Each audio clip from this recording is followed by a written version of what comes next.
Le Sénégal est présidé depuis août 1960 par le poète Léopold Sédar Senghor, l'un des prestigieux fondateurs du concept de négritude, concept qui s'avéra notamment un instrument efficace pour la promotion de la culture noire.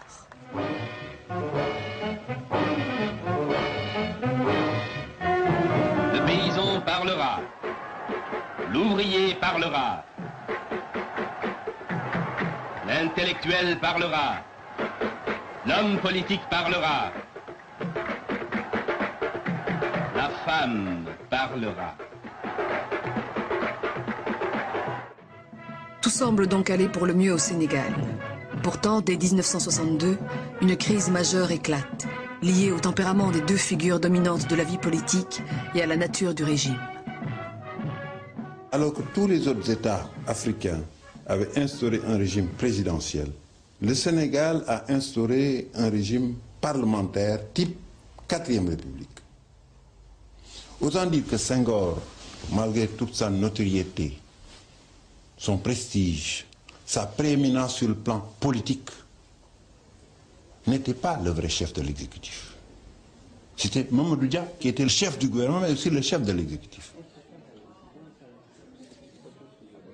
Quand Mamadou Dia avait une audience hebdomadaire avec Senghor, il arrivait, il restait debout. Senghor lui disait alors qu'est-ce qu'il y a? Il dit non, non, il n'y a rien de particulier, et il repartait. Alors, il faut quand même avoir une vraie séance de travail avec le président de la République pour lui parler des affaires. Même un roi qui règne et ne gouverne pas, ou une reine qui règne et ne gouverne pas, a besoin d'être informé, de savoir qu'est-ce qui se passe dans son pays. Mais ces questions de préséance n'expliquent pas tout. Dia, plus radical, n'a pas non plus la même conception du socialisme que Senghor.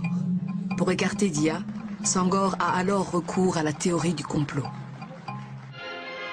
Le conflit qui a opposé le président de la République du Sénégal, M. Léopold Senghor, au président du Conseil, M. Mamadou Dia, n'aura duré que 48 heures.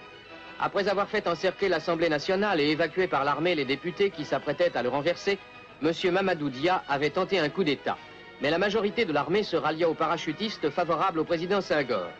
M. Mamadou Dia, qui s'était réfugié chez lui, essayait encore d'expliquer son attitude lorsqu'il fut arrêté, ainsi que 2 ministres, sur ordre du président de la République. C'en était fini.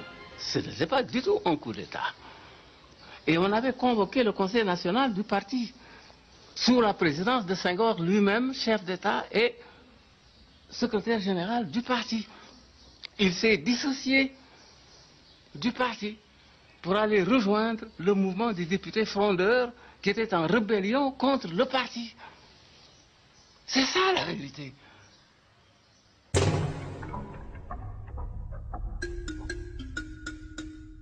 Coup d'État prétexte ou réel, toujours est-il que Senghor instaure un régime présidentiel plus à sa main.